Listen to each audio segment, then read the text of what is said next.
and the women who embraced it. We're talking about the period of the Cold War, and that would be between 1947 and 1989 in Latin America. Our own backyard, as some people describe it, and a region that certainly affects us today, sending thousands of migrants north every month.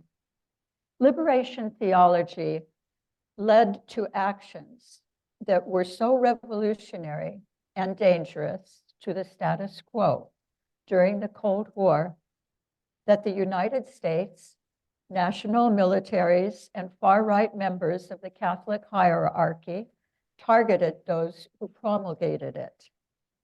Many of its practitioners, from indigenous catechists to religious sisters and Catholic lay people to Archbishop Oscar Romero of San Salvador, were murdered for their work by right-wing forces supported by Washington. Can everyone hear me okay? Liberation theology was both a theology and a movement for social change. The best known names in its history, you've probably heard these names, and development are men: the Peruvian Gustavo Gutierrez, Leonardo Boff from Brazil, the martyred Jesuit Ignacio Ellacuría of El Salvador, and others. But this morning, I want to suggest that some of the purest examples of liberation theology in action have been women, and that they were a force for change during the Cold War, and that there are lessons we may learn from them. So, what exactly is liberation theology? In its most basic terms, it's a way of looking at the Gospels and living faith from the point of view of the poor. Liberation theology assumes that God does not want his people to suffer, and that the kingdom of God might be created on earth, not that it is something that we are promised only after death. The theology stresses awareness of sinful socioeconomic structures that cause social inequities in this world and bring suffering. And it stresses active participation in changing those structures. Necessarily, then, liberation theology mandates participation in civic and political affairs.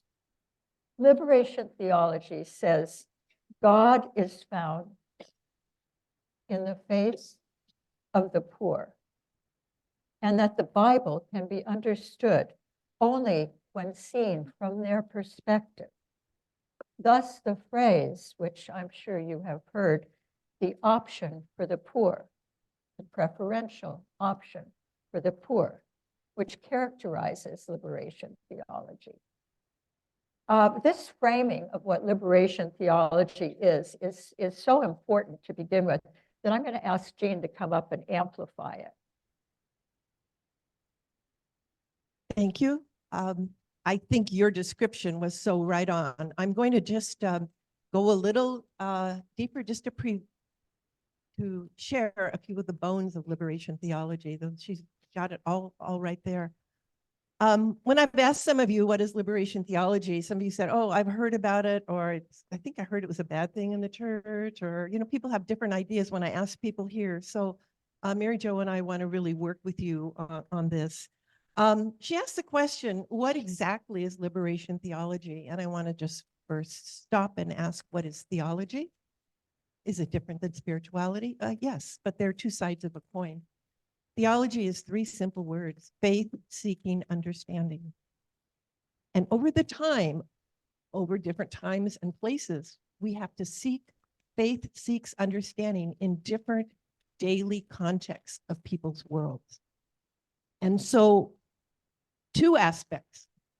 It is working with the gospel and the church examining the times that they live in terms of liberation theology. It is not a new theme to reflect on. liberation theology is a way to do theology. So it's doing theology, applying theology, not just thinking about it. It is a theology which is open. It protests the trampling of human dignity and advertises, encourages a liberating love for all people. It's a theological reflection based on the gospel from the experiences of men and women who are working within themselves to liberate the oppressed. What was the context of the church in the 60s and 70s and 80s? It was a time when people were experiencing great poverty, malnourishment, lack of education. People were recognizing they didn't have drinking water. There became a time when people began disappearing, and there was like scorched earth campaigns. And so people began to ask questions. And the church began to recognize, partly through Vatican II, the option for the poor. So briefly, how is liberation theology done? It was done in many ways through base communities, comunidades de base, where a group of 5 to 30 people would gather together, probably once a week, and examine the gospel and examine questions about their own personal life and make a plan for appropriate action into the future and evaluate what they had done before. These were often led by catechists, by religious women, by clerics. And third, it's thought about by theologians. So in general, there's really 3 levels. There's the comunidades de base. There are people who are doing the pastoral work. And then there are people who think about it. Interesting, in 1983, there were over 2 million comunidades de base in Brazil alone. So it was a really, really active movement. So how did they examine the gospel? How did they examine their times in terms of scripture? Well, they really favored several books of scripture. They favored Exodus, liberating people from slavery. They favored the prophets who proclaimed liberation for the poor and challenged injustice. They favored the Gospels, focusing on Jesus who came to liberate. And they focused on the new church, the Acts of the Apostles. Why was this important? Why was liberation theology important? As you will hear, liberation theology raised consciousness. People did not just take what was given, but they began to dialogue and began to ask the question, why is this happening? You have people who couldn't read and write. They recognized what the church, like children malnourished in their communities. They began to ask questions. And out of these questions came a new movement, a new sense of church, a way of being faithful to the gospel and recognizing this was the Spirit moving among them. Thank you.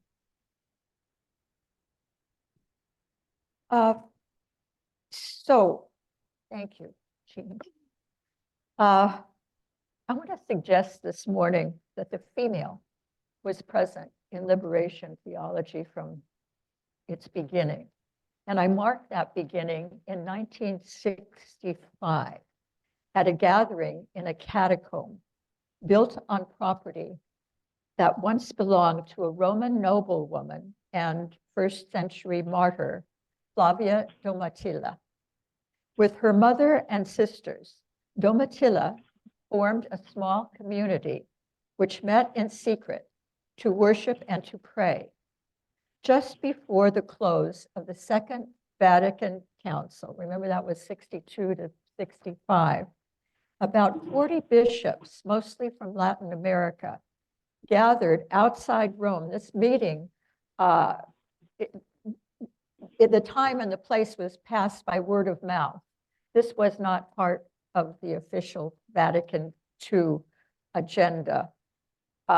It was in a small basilica carved underground in the place that once belonged to Flavia Domitilla. I was there about 6 months ago, and you can really feel something rather emotional. Or I felt something emotional when I descended into this basilica. It sits underground now amid tunnels that radiate out for 10 miles underground, holding the remains of other early martyrs and other Christians who wanted to be buried near them. And this is something I just remembered. It is that in some of those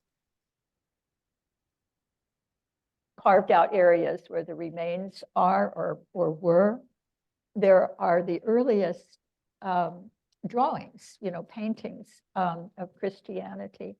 And none of the ones that I saw was a suffering Christ on a cross. They were all the teaching Christ. I don't know what that's worth, but I thought that was pretty interesting. So that to me was how the earliest Christians were seeing Jesus. In this chamber, during this basilica area, during the last days of the council, the bishops signed a pact of the catacombs in which they pledged to live like the poor, to whom they ministered at home, and to turn down privileges usually given to them because of their station. Excellency this, excellency that. They said, no more of that. They chose their meeting place because of its connection to the early Christians who lived close to the word of Jesus and denounced worldliness. In the following months, some 500 other bishops signed on to the pact. They all vowed to carry the revolutionary changes of the council, the Second Vatican Council, into this really hard scrabble countryside and the destitute urban villages or urban neighborhoods where they lived, and put them into practice, put the Vatican II into practice. They would see God in the poor, and with them analyze the sinful structures that kept people hungry, living in miserable conditions, and dying early deaths. What kind of questions would clerics and the lay people ask themselves as they read the Gospels in these small groups that Jean mentioned and went through this process of analysis? It's very interesting. Do you want to I do. jump in there? I will jump in, leap in. There's a small book called The Gospel of Solitanami by Ernesto Cardenal of Nicaragua.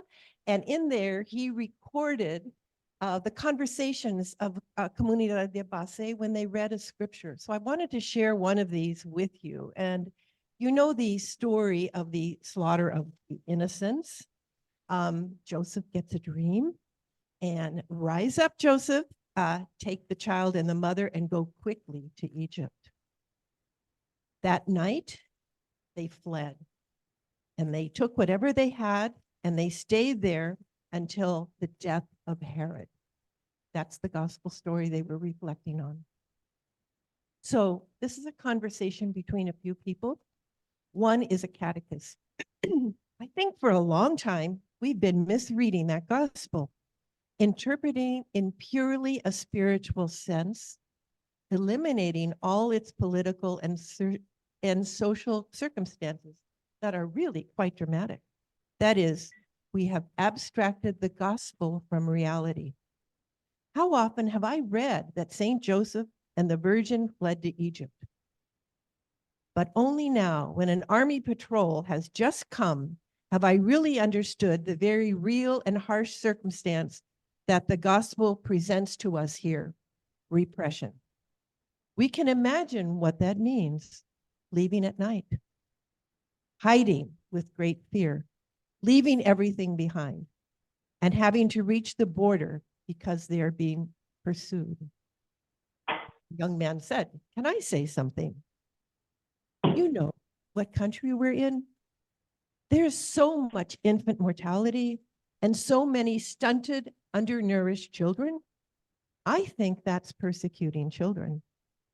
There are many campesino families that have had to leave their homes in many parts of Nicaragua, fleeing from misery and hunger, or because they have been driven off their lands, or because the National Guard is killing campesino leaders, burning farmhouses, raping women, jailing whole families, torturing. And the picture of all those families fleeing, others carrying their children in their arms, is the same as the flight into Egypt.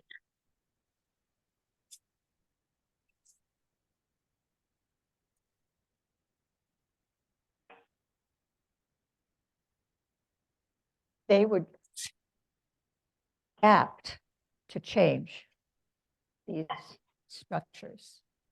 This is what many decided after reflections such as this. It comes from that process: see, judge, act. The aim of the new theology was to liberate everyone, economically, politically, and socially. Liberate them to live a dignified life. By the early 1970s, this way of thinking and acting, this way of being church, was called Liberation Theology. It was Archbishop Helder Câmara of Brazil who had convoked that meeting in Flavia Domitilla's old place in the Basilica. Later, he said something very important that goes to the heart of criticism, even persecution, of liberation theology. When I give food to the poor, they call me a saint, Archbishop Câmara said. When I ask why they are poor, they call me a communist. The United States, wrapped up at the time in the anti-communist fervor of the Cold War, saw liberation theology as an ideological challenge. Some of the theology's intellectual shapers used tools of Marxist economic analysis while declining to call themselves Marxist, and they insisted on differences with Marxism over the importance of the individual person. And I think maybe you could come in one more time, okay? Because this comparison of Marxism and liberation theology is often seen. And I think some of the responses that you've got in your sort of informal survey reflected that. Generally, it's to criticize the theology, but they were far from the same. So Jean, I know you studied this. Maybe you can. Sure. I think it was interesting. A couple years ago, I was teaching a program at Santa Clara University, and there was a person who was a man who was studying to be a priest, and he was taking my course on liberation theology, and he was studying at the seminary at Vallombrosa, and he was reading, that was Gutierrez's Liberation of Theology, and someone came by and said, "That's a banned book. You can't be reading that." So the church has come, different ways. But I just wanted to give you that context, because that may be why some of you say, "Oh, wasn't good." So here we go.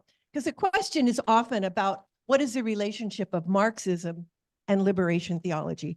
Both practices, and they are practices, are concerned about those who are oppressed and how to be liberated. So it's really the question of the dignity of the human person, the fullness of life, and how there can be more equality. So that's the base, the bottom line. Liberation theology borrows certain methodologies of Marxism. It uses Marxism as an instrument, using its tools as an instrument to understand the way the world of the oppressed. I'm going to give a short example and then unpack it for a moment. Guatemala, why are children drinking so much Coca-Cola? Why is Coca-Cola half the price of water? Why do people have dental problems? Why do people have cancer? Why are people obese? Why are 1/4 of the people suffering from diabetes? Question. That's the question. Then if you begin to ask the question, where does this come from or why? You begin to understand originally Coca-Cola developed in the United States, was later marketed in Guatemala. Later they began to produce it in Guatemala. In the 1980s, when several of the workers in the Guatemalan Coca-Cola plant protested, 8 men were murdered and 1 of the women were raped. So there's this, why is this happening? And why also is Coca-Cola like the drink that refreshes? And why are there billboards on the side, and on the side of houses, big paintings of Coca-Cola? So that's the context. So what liberation theology, the methodology, asks the questions: what are the economic factors? Why is Coca-Cola so expensive? Water less, no, opposite. Why is Coca-Cola cheaper, et cetera? Why is it marketed? Who's making money on this, et cetera? Then it would look to the question of class struggle, and that sometimes that's a problem or a buzzword that people have trouble with, but the oppressed and the oppressor, no? It's pretty simple. And so the question is, who owns the means of production? Who owns the sugar? Who owns the syrup? Who's producing it? Who's selling it? Who's marketing it? And who's working in those companies to produce this? So what are the means of production? And then it's also the question, who controls the land? Who controls all of this? And predominantly, we find that these are privately owned, not owned by a communal. And the third part, so it's, looking at the economic issues, using resources to look at the modes of production, who produces the means of production. And third is the mystifying power of narrative. For example, drink Coca-Cola, it refreshes. But also liberation theology realized that the church also had a narrative. If you suffer now, you'll go to heaven later. So there were narratives that liberation theology looked at in a very practical way in their own communities. And they also looked at the church and began to look for a new church. Now, indeed, there were responses, there were reactions to liberation theology locally and internationally. And that's not exactly the focus, but a lot of things were in, quote, jeopardy because there was a new church, a new sense of a church rising. Okay, off to the women now. Yeah, and there was a sense of people asking questions that they had never asked before. Could I just say one more thing about that too? Paulo Freire was someone who really influenced liberation theology. He wrote a book in 1970, Pedagogy of the Oppressed. And the difference was there's a banking model where you take everything that's given to you, you absorb it, you take notes in school, et cetera, and you just understand that's the way it is. And the other model is questioning, dialoguing, problem solving. And liberation theology was very influenced by Paulo Freire and problem solving. Yeah, Paulo Freire was a great educator, very beloved and read during the Cold War by people that were trying to change things. In fact, this is very fast. A friend who buried a lot of her subversive material and asked me to go back with her and unbury it. This is after her brothers were killed for teaching. We went back, and this is 20 years later, and we uncovered it. And one of the things there was the lesson plans of Paulo Freire. They were considered so subversive, you see, that her brother had said, if anything happens to me, go bury all this stuff, or get rid of it. And so, yeah, it's just to say how important these individuals are. But what is certain is that liberation theology, Paulo, P-A-O-L-O. No, it's you. It's you. It's Portuguese, P-A-U-L-O. Freire, F-R-E-I-R-E.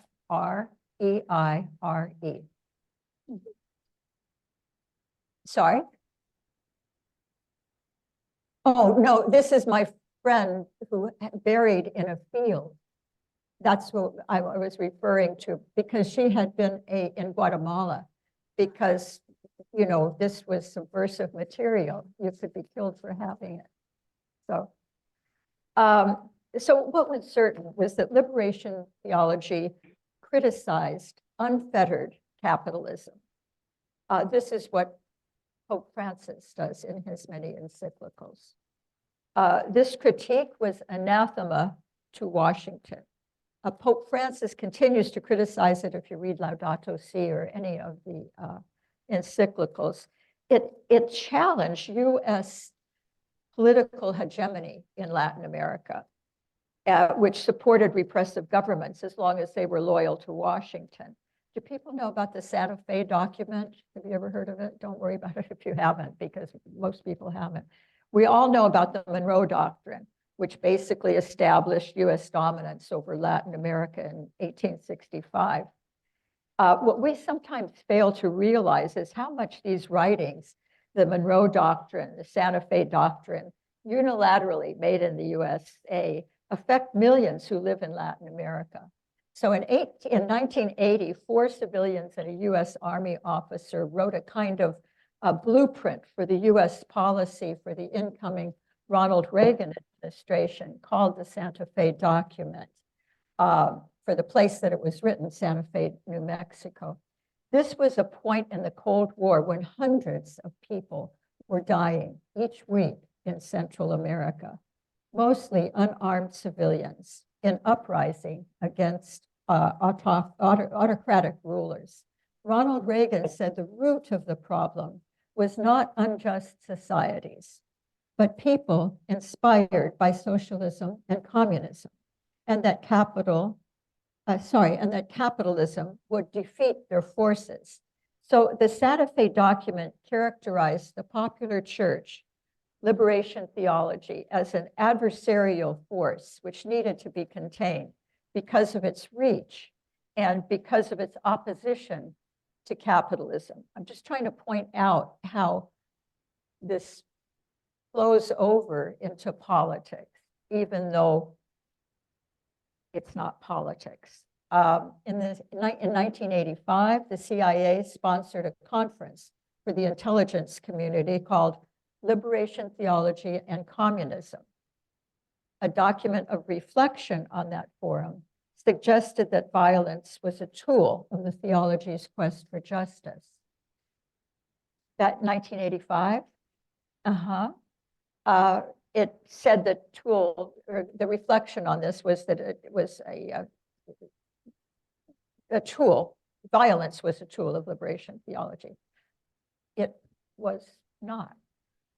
I've seen a State Department cable from even earlier in 1969, which asks its Latin American posts, the different embassies and consulates, for a systematic intelligence estimate on the church, including how social doctrines are related to violence as a means to achieve change.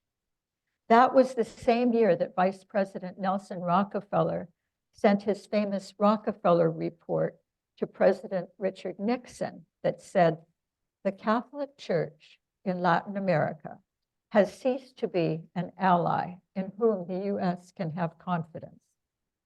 That is, it could no longer be depended upon to side with the wealthy and the powerful, which had been traditionally where the church was. Rockefeller said the church had become or was becoming a force dedicated to change, revolutionary change, if necessary. What's important to take from all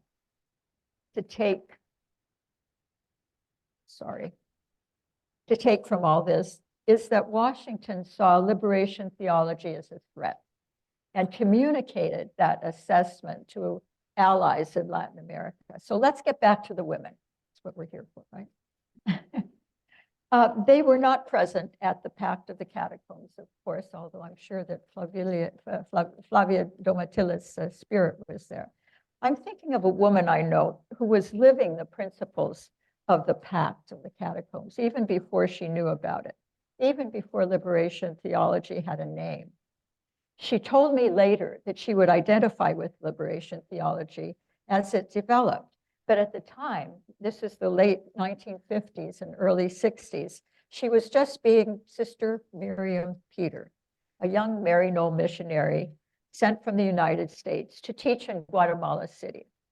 Beginning just outside the walls of the school, she saw an unjust world that she knew she must work to change. I'm choosing her as an example first of a woman living liberation theology in the Cold War with important effects on those around her. Sister Miriam Peter was born Margaret Bradford, a descendant of the first governor of the Plymouth colony on her father's side, and her mother was Mexican-American, and she became a Maryknoll in the early 50s. Once she told me, I didn't want to be a teacher in a school like the one where I had studied for rich girls. I wanted to be a missionary, to go out. But in the way life works, as a sister, she was sent abroad to a school for rich girls. In Guatemala City, however, and in small villages, she saw poverty up close, hunger, babies dying before they could learn to walk. In the spirit of liberation theology, she saw Christ in the faces of the poor. She attended lectures by churchmen who were questioning. This was a time parallel to the meetings of Vatican II. So they were getting these kind of reports from Vatican II, and they were getting the documents from Vatican II and reading them at night. The church people were questioning whether the church, which had customarily aligned itself with the wealthy and powerful in Latin America, remember the most Catholic continent in the world, whether it should align itself with the majority instead, who were poor. So little by little, Sister Mary and Peter placed the girls in her care into that world of the poor. She enlisted them into a food distribution program for destitute families, where they saw up close what they had not seen in their sheltered lives, or where they could always just ignore it. She took them on excursions to remote villages where other Maryknolls worked with indigenous Maya. The Maya were the majority of the population with the highest infant death rate, virtually no schools, condemned to the meanest jobs in the country. Sister Mary and Peter's idea was not to preach to the girls, to the young women. In fact, these were, middle school, high school, but to expose them to the reality in which they lived, to get them thinking. A friend of mine who was one of Sister Mary and Peter's students remembered this. Once we went to Jacaltenango, where Maryknoll had a mission. There was no road, so from a place on the highway, we rode horseback the rest of the way there. My friend had been on horseback before because her family owned a big ranch, but many of the girls had not. The young women ate plain food on the dirt floor houses as guests of the families that they were visiting, using no utensils. They didn't have knives and forks. And then my friend said, the only Maya most of the girls had ever talked to before were servants in their houses. So I know other women my age. I just happened into this group of women who were students of Sister Mary and Peter when I lived in Guatemala for 13 years. And every single one of them said those years with Sister Mary and Peter changed their lives forever. Many belonged to something called the Crater. It was a kind of club and discussion group, probably not so different from a Comunidad de Base, that Sister Mary and Peter started that was very influenced by liberation theology, as my friend said. We were going constantly to concientización sessions. It's like consciousness raising sessions, asking questions. That's the characteristic practice of liberation theology, in which people reflect on the life of Jesus and determine how one moment or another in the Gospels applies to the reality where they're living and how they might change the unjust situations. So later, as adults, these girls, at least the ones I know, they looked for ways to change those situations. When Wendy Berger married and her husband became president of the country in 2004, she made sure that funds were spent for children living in the capital's infamous garbage dumps. There, the children collected trash with their families and sold it to survive. Myrna Mack, an anthropologist, worked with Archbishop Herardi to document the lives of Maya survivors of Cold War government massacres. They survived, the survivors of these massacres, hidden in the mountains. So Myrna would go up into the mountains as an anthropologist and get their stories so that the most vulnerable people would not be forgotten. This was dangerous work. She was stabbed to death on a street outside her office on 12th Avenue in Guatemala City by a death squad in 1990. Bishop Herardi was murdered in 1998. Later, I got to know Myrna's sister, Helen, a businesswoman, who also had been a student of Mary and Peter. As an adult, Helen was a member of the very conservative Opus Dei group, and once told me that the most important influence in her life was the Virgin Mary. But there seemed to be no contradiction with the Liberation Theology mandate that she had learned to act for the sake of justice. After Myrna was killed, I watched Helen take great risks. It's a wonder that she's still alive, I'll tell you, in that atmosphere. Great risks, not only for herself, but for others. She became one of the best known social justice activists in the country. And other girls who encountered the theology of liberation with Sister Mary and Peter joined the political revolution that was going on at the time. In the 1960s, insurrection was just beginning against this bloody string of military dictatorships that had started in 1954 when the CIA orchestrated a coup against a progressive, democratically elected president because they considered him too progressive, a threat to US investments in the country. In the Cold War framing of the time, the revolutionaries fighting the government were cast as communists. If you want to read a great book on this period, it's called Bitter Fruit. Bitter Fruit, Steve Schlesinger and Steve Kinzer. And it's all documented and gives the history of this period, which one scholar called the original sin of Guatemala, this coup, because since then it had been ruled until 4 months ago, literally, by military or by civilians answerable to the military. So in the Cold War framing, revolutionaries fighting the government were cast as communists, but I knew none of Sister Mary and Peter's former students who adopted that ideology. Some did die in the insurrection, and it wasn't just Guatemalans. There's this wonderful story of a middle-class Salvadoran girl, Ana Castellazoro, whom I didn't know, but my friends did. She'd been attending the American school in El Salvador, San Salvador, until her parents thought she was picking up bad habits from her classmates. Smoking, skirts too short. So they packed her off to a convent school in Guatemala, which happened to be the one where Sister Mary and Peter taught. Things were never the same for that young woman. She only spent a year, but later she wrote, "It awakened my social consciousness. Since I had got used to walking in the poor barrios and barrios are neighborhoods, and sitting at the same table with working class people, I couldn't understand why we had to have such gulfs between the rich and the poor in El Salvador." When she returned home, Ana Castellazoro rose to an important position in a leftist, but legal, political party in which she carried out risky tasks for the armed revolutionaries, fighting to take down the Salvadoran dictatorship, the same dictatorship that had killed Archbishop Oscar Romero.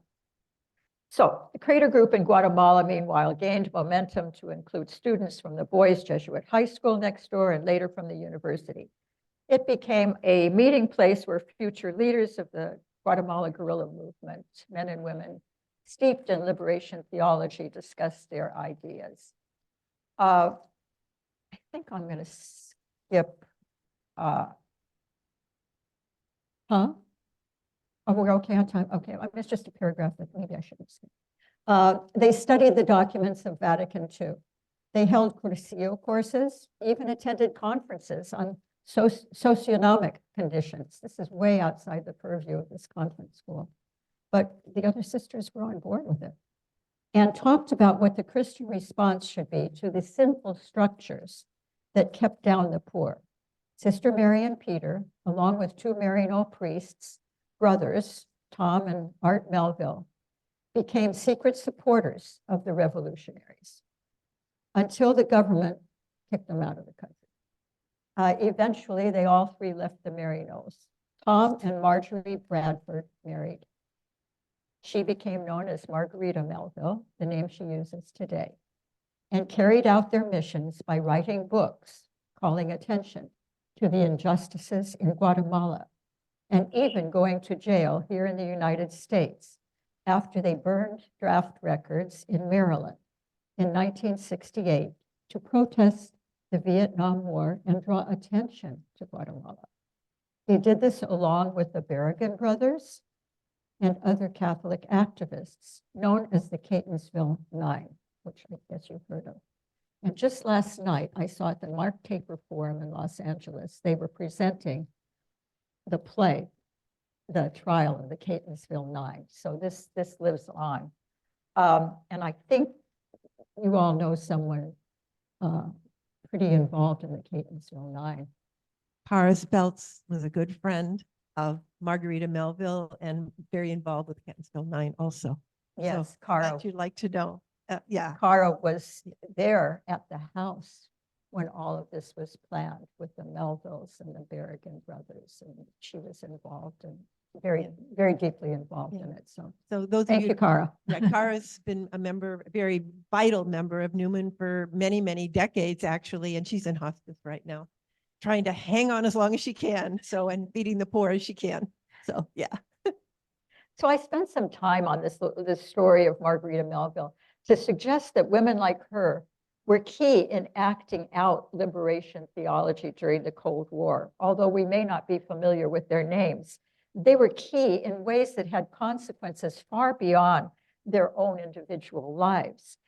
Other women operating in the spirit of liberation theology took actions into the public square, adopting the process of progressive Christianity, see, judge, act. Some had been struck hard by violence. This is the political violence that was going on. Their husbands, sons, and daughters had disappeared at the hands of the authorities. In 1984 in Guatemala, women at a mass for the disappeared, right there in the main cathedral, in the Metropolitan Cathedral, met each other and realized that they were not alone. Then and there, in the church, they decided to work together and created the Mutual Support Group, which is called GAM by its initials in Spanish. In the next months, GAM was able to command the presence of thousands of people to go into the streets to demand the appearance of their loved ones who had been captured. And this was at a time when to speak out against the government could be its own death sentence. In fact, the first GAM demonstration that I witnessed at Holy Week in 1985, I actually processed with them through the streets of the capital. It was organized in reaction to the murder of one of the founders, Rosario Godoy, her young brother and her 2-year-old son, Augustine. Their bodies were found dumped on the roadside, including the toddlers, and they had all been tortured. Looking around that day at the women at that demonstration, so they were mostly women, with their banners and pictures of the disappeared, I wondered at their courage. They would have to go back to these villages and neighborhoods where they would be alone without the strength and numbers that they had that day. But then I realized that they had lost what was dearest to them, which canceled fear. In interviews in El Salvador, I'm a journalist, did I say that? Yeah, I'm sorry. Anyway, that's my job. In interviews in El Salvador with such a group of brave women called Las Madres, the mothers, I had heard some of them say, they took my child. What else can they take from me? That's where the courage comes from. So that fearlessness in the face of fear is surely what motivated 14 Argentine women who decided to form the Mothers of the Plaza de Mayo in 1977. They met because they kept seeing each other in the small government office that they kept going to find out if there was any new information about their sons and daughters who had disappeared after arrest or capture by the authorities. And soon these women were, they would talk, they would get to know each other. I know this used to happen also in El Salvador in the morgue. The women kept going to the morgue to see if they could identify, their loved ones. And they met each other and they formed groups to demand something from the government. So soon these women in Argentina were circling together around the main square there in Buenos Aires every Thursday. They were praying and challenging the government, which few others did at the time. They wore pictures of their sons and daughters kind of sewn onto their frocks, demanding their reappearance. More women came each week. They fasted and attended special masses, and the movement spread throughout the country, where some 30,000 young people had been disappeared.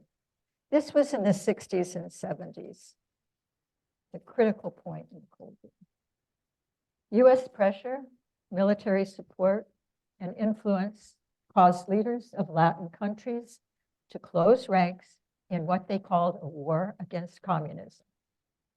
The war was supported by powerful US companies. If you read Bitterfruit, you'll read all about that, to protect their economic interests in the various countries. That influence gave the right-wing governments permission to disappear people and commit atrocities. But women in these countries, with a profound spirituality, acting within liberationist Christianity, formed a nucleus of resistance to the autocracies that was hard as a rock. Here is what one of the leaders of the Mothers of the Plaza de Mayo said. We have a motivation. Knowing Jesus was unjustly treated and condemned invites us to walk toward resurrection and new life, to create a more just and humane society. So, almost finished here. During the Cold War, when political divisions were as strong in their way as they are today, to make a commitment to the poor in Latin America, in a Latin American country where people were fighting for rights, could make you suspect of being a subversive. It didn't matter that your action had come from discernment resulting from the process of liberation theology. In Chile, Ida Ford, a Maryknoll nun like Sister Mary and Peter, put her faith into action through the work of accompaniment in poor barrios in the 70s. She advocated for human rights and helped locals who had these, sort of grassroots community organizing. They wanted water, they wanted a road. When she moved to El Salvador, she worked alongside another Maryknoll, Malra Clark, an Ursuline sister named Dorothy Kazel, and a young, very vibrant lay volunteer, Jean Donovan, Irish as can be, although she's American. They delivered food to peasants displaced by the violence, rescued children whose parents were killed, and brought them to safety. They gathered bodies of death squad victims left on the streets overnight to give them a Christian burial. Sometimes they found notes attached to the cadavers, warning them off, but they went ahead anyway. Sometimes they went to a local garrison to argue, usually successfully, for the release of a community member who was being held unjustly. On a December night in 1980, the four of them, Ida, Laura, Dorothy, and Jean, were captured on a lonely road, very lonely road. I've taken this road many times, coming back from the airport, abused and murdered by members of the US-backed military. After I arrived in El Salvador in 1983, the first place I ventured into the countryside to go to was to visit the graves of Ida Ford and Mara Clark, the Maryknolls. Marino customarily inters the remains of its members where they served. The bodies of Dorothy Kazel and Jean Donovan had been returned to their families. Now, I did not know these women in life, although I have known several like them in Latin America who survived the Cold War years. But some of my colleagues did know them, and they gave me permission to use words from their encounters with Ida Ford and Dorothy Kazel. I'll close with them because I think they give a good example of how some women lived liberation theology in that era. And many in their own environments still do. A few days before the church women's deaths on December 4th, 1980, my friend David Helvard interviewed Ida Ford in the Salvadoran mountain town where she worked, not far from where I visited her grave. Ida told him this, quote, "The colonel of the local regiment said to me the other day that the church is indirectly subversive because it's on the side of the weak. The church has been aligning itself, taking a preferential option for the poor," she said. "The governments find this difficult to handle." Another friend, Leo Gabriel, sat next to Dorothy Kazel that night the women were captured, while Dorothy and Jean Donovan were waiting for Ida and Maura at the airport, and he was waiting for a friend. They were coming on the same flight, apparently. So they're passing the time in conversation, and Leo asked Ida if she wasn't afraid. He remembers that Ida gave him an enigmatic smile and tossed off a very Salvadoran expression of the time. "A quien le toca, le toca." That translates roughly as, whosever turn it is, it's his turn. But in a book he published a couple of years later, Leo wrote this, and I'll leave you with the words as an example of the commitment to which liberation theology led many women during the Cold War in Latin America. In his book, Levantamiento de Culturas, The Uprising of Cultures, Gabriel wrote, "The sister's words in no way expressed resignation, but rather a humble sense of obligation, as if she wanted to say, 'The Lord has sent me to the poor. I can't abandon them. No more.'" No. Thank you.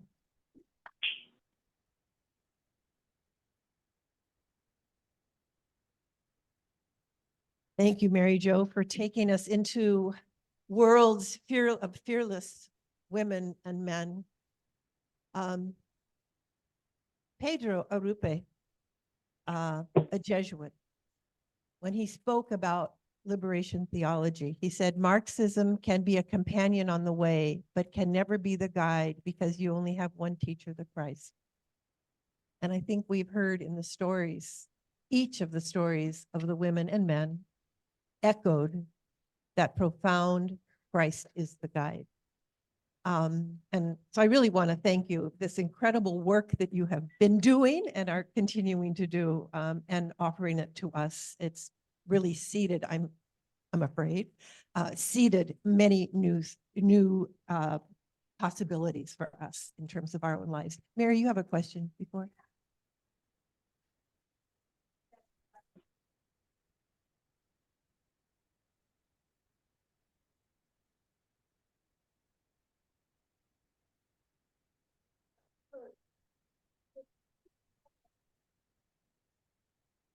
The church itself, what?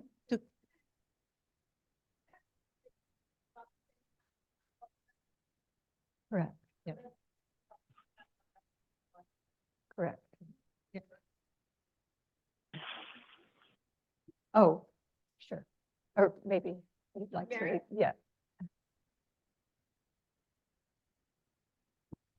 I was just wondering, before, when Mary Jo was talking about the advisors to President Reagan and President Nixon, and how there's this torrent, or we have to combat communism in the South, what was going on in Rome, because there was a turn in Rome too, in terms of how liberation theology was respected or seen. And So I was just curious if that was happening at the same time as what was going on in Washington. Yes, as I mentioned, the Catholic hierarchy had some of the same attitudes toward liberation theology as the right-wing administration in the United States and later the autocratic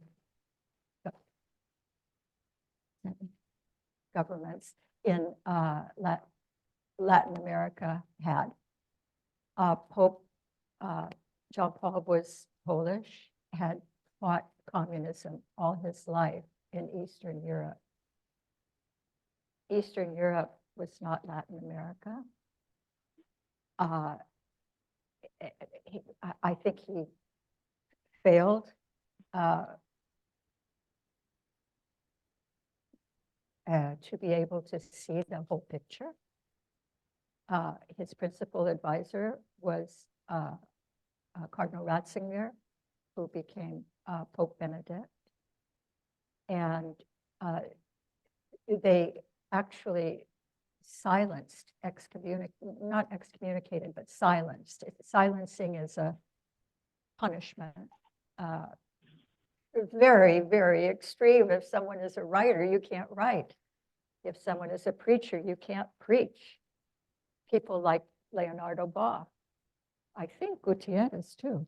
Yeah, I think Gutierrez too, who is a good friend of Pope Francis. And Ernesto Cardenal. His Holiness shook his finger at him when Ernesto Cardenal, who he went to kiss his ring and he shook his finger at him. And Ernesto Cardenal is the person behind the Gospel in Sola Tanami that Jean read from.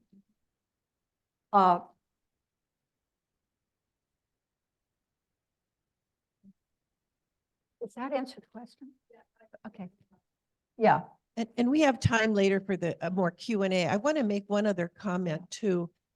Interestingly enough, Sister Marion Peters, who was Margaret in Melville, has a connection with Berkeley deeply. I met her when I was teaching at UC Berkeley in the Ethnic Studies department, because she was teaching in Mexican, the Chicano department, eventually the chair of ethnic studies, and happens to be our son Joseph's godmother and her husband's godfather. But so the connection is, No, and she's right here at UC Berkeley. yeah, for and she's years. now in San Quintin. But yeah, so that's the connection here too. Susan, do you want to make an announcement now? And then we're going to take a break. We're just fine on time.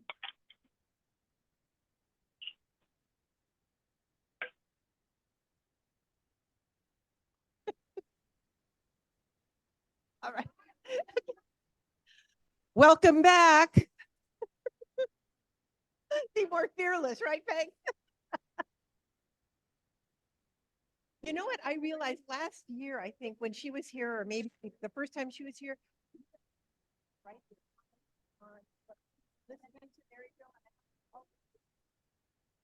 Yeah, but too late to do something like that now. Okay, Mary Jo, would you like to come to the front, please? As engaging as talking with Jessica is.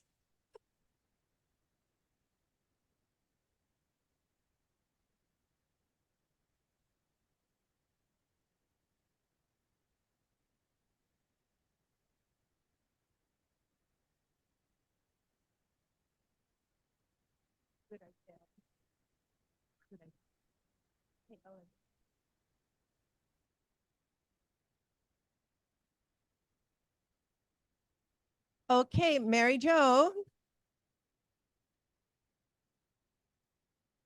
Well, while she's doing that, let me just say, I suspect you had a lot to contribute to one another. Many of you have connections with other places in the world, as well as locally here, that resonated for you, whether it was Haiti, Indonesia, Egypt, places where you have been, Guatemala, places where you have been, and you come with a lot of rich experiences. So before I move into Q&A, I have a surprise for Mary Jo. Guess who I talked to on the phone last night? Margarita was on today. She heard you. Oh, yes. Oh, yes.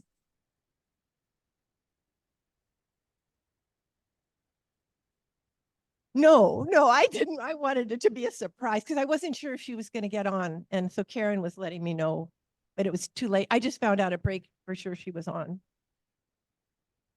I know. Well, you radiated down there. Yeah. So, yeah. So this is we have a 20-minute, actually more like 17-minute. We've been really good on time today. This is a Q&A with Mary Jo. I'm going to step aside and make your questions to the point, your insights to the point. We have a lot to share, and Mary Jo has a lot to respond to. So you will facilitate this, and away we go. Oh, yes, I will be a runner. Thank you. Okay, so people on Zoom may also have a question. Okay. So who would like to ask? Do you have a comment first or just ready to go? Ready to go. Okay, question?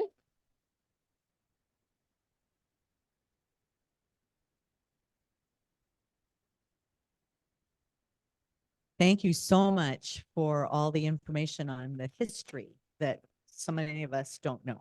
So we're so grateful to hear it. And we're wondering, what is it that now, is there anything that gives you hope now that you see going on in Central America? Yes.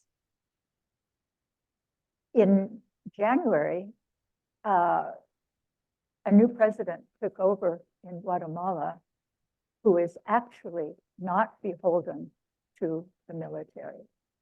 That is the first time since 1954, when we organized the coup, that this has been the case. And it was a rough ride because he won the election last year, but everybody was saying, oh, he didn't really win.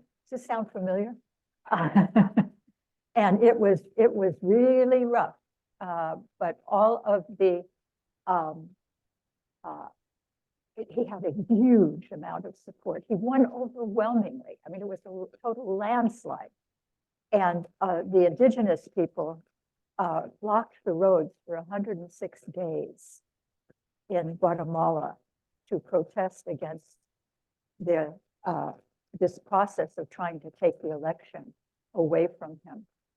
And they were at the public ministry, which is where these difficult people were in positions to try to keep him from taking possession. What do you call it in English? To be inaugurated.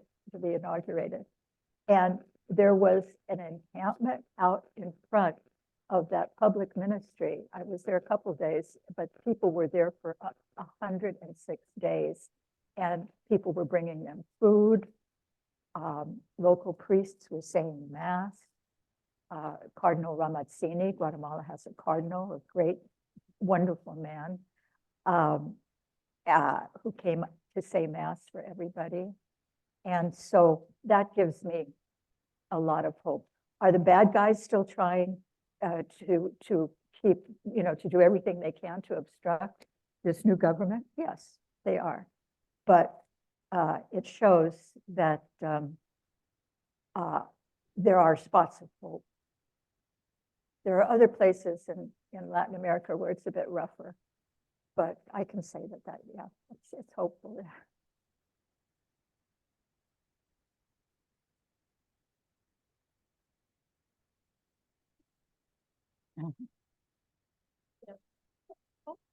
Okay. Thank you. So that makes me think of the question about the women that you mentioned, the 4 women who lost their lives for Liberation Theology. And we were talking about that in our group. And so in this situation with Guatemala and the president who's finally getting put into office, and you said that bishop. Mhm, Part, mhm. so was that of liberation theology, or was it just a fortuitous accident? I think it was an endorsement of the church in the person of Ramazzini for um, the, toward the people, because it was a unanimous, not unanimous, it was an overwhelming vote. And you had people all over the country doing small things, whether it was cooking for people to take it into the city to put on in the encampment, or to be sitting on the road so that trucks couldn't go through. So this was a popular movement, and Ramazzini, for instance, was or is a person who has been with the people from the very beginning.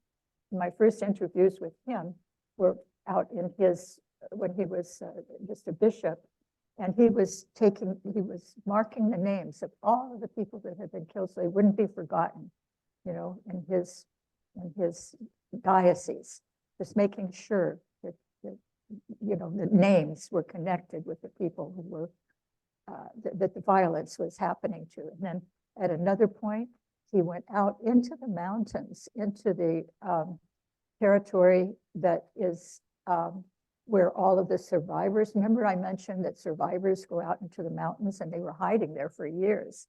And he personally went there.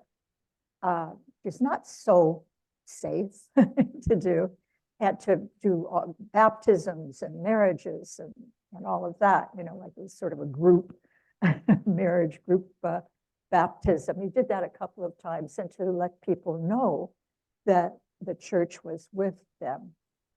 So when you say the church, I have to say individuals in the church. I mean, I just wrote a whole book on individuals who were not necessarily in this kind of, who did not necessarily have this attitude. Corporate or finance, does the president being elected and the bishop cardinal working with him indicate that there are no really strong interests or other kinds of entities and actors that could basically remove the cardinal? Or, I mean, Well, they better not, because he's a good friend of Francis now. right? Yeah, I don't Yeah. think they're going to remove But, I the mean, cardinal. I guess I'm trying to say, is this a situation that could be replicated in countries in Central America? It seems very difficult to pull off. No, there are individuals. There are individuals in these various places. Often they're not in the hierarchy. They may be helping to run the local Catholic radio station, or they may be working with indigenous people in a literacy program. But there are people who continue this spirit of liberation theology today. No, absolutely. Yeah, absolutely. Yeah, and yeah. Have Pope Francis's appointments of bishops, cardinals begun to change in any way the hierarchy in some of these countries, or is it still conservative in the church? I mean. Yeah. From what I can discern, Francis is not nominating a hierarchy according to conservative or progressive. He is rather going for the pastoral agents, people who are shepherds. And so that, I think, is his bottom line. I do think the U.S. Bishops Conference is getting more members, but that are not so intransigent. But don't hold your breath. I mean, it's going to take a long time for things to change that way. If for people's minds and hearts to change would be a lot faster. Let's put it that way. Time for one more question. Coming over, Beth. Oh, okay. You stop just where my question is. Talk a little bit about the relationship between personal conversion and getting structural change to happen, please. You know, I don't think that's above my pay grade. I think the more you work with the poor, the more your own personal conversion comes, and you have a clarity. Not that, you know, I don't know everybody's background, but I doubt that many of us could ever think like a person who grew up in some of these places in Latin America, because it's an entire world culture mindset. But I think that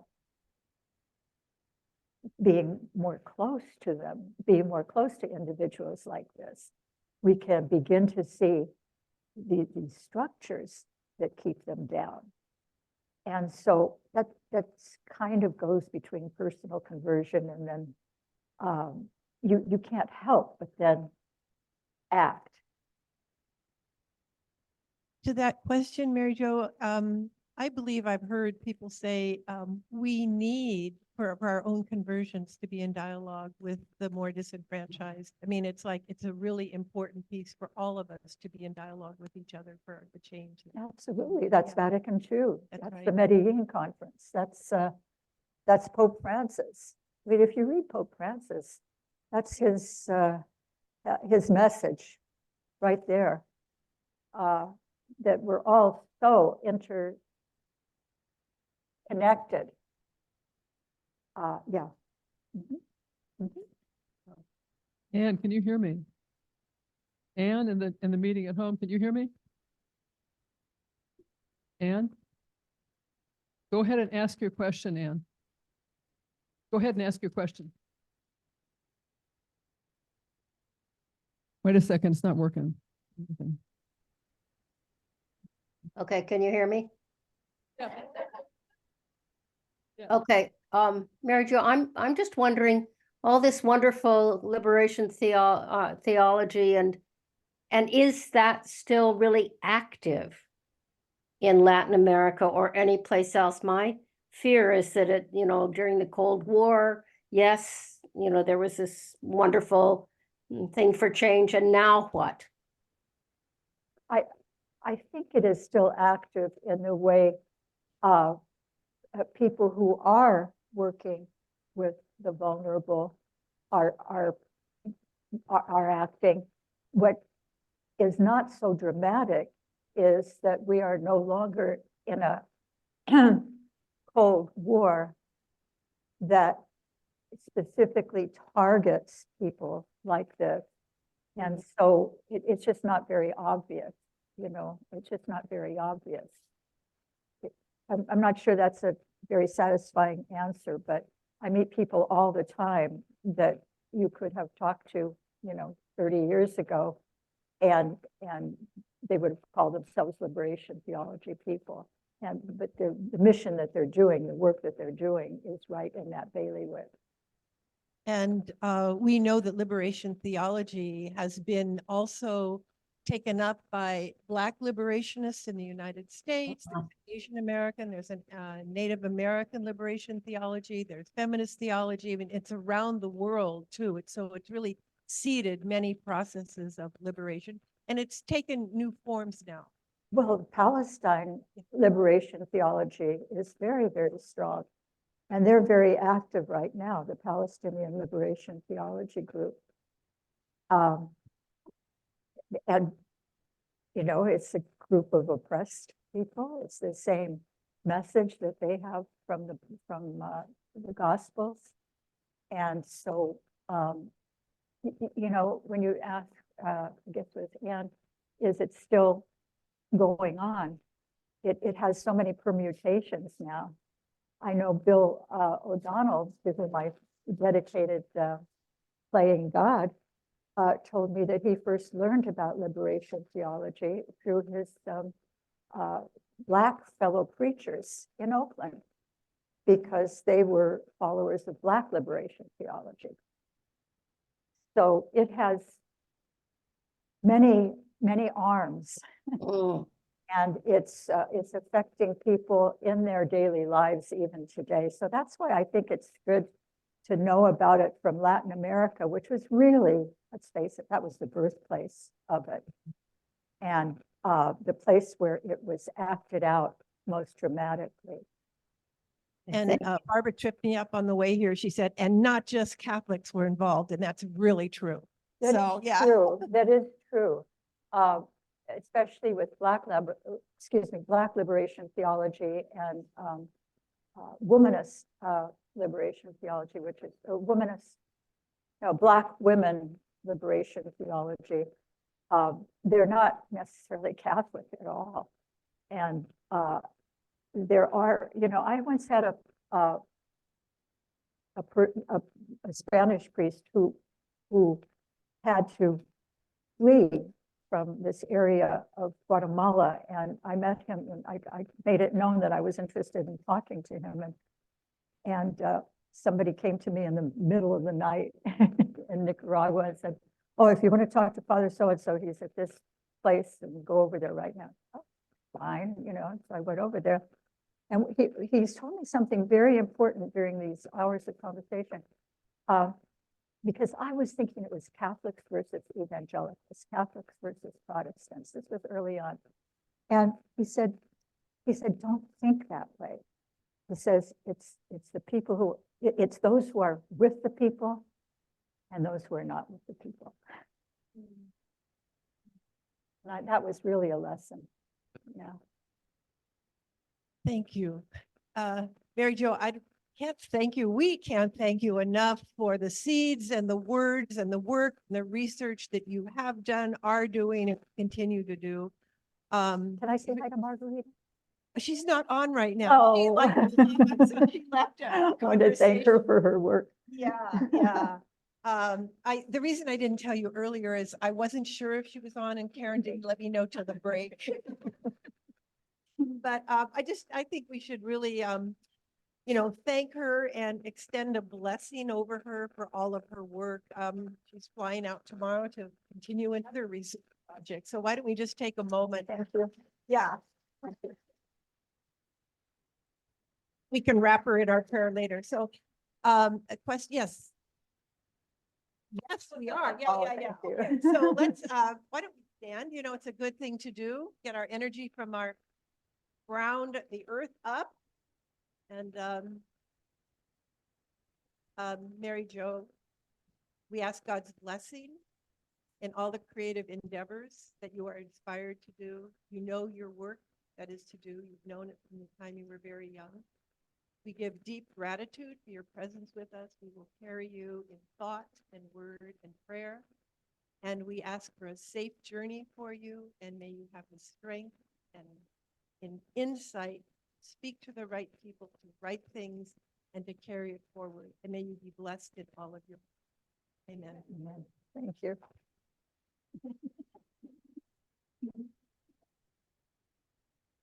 Okay, some announcements.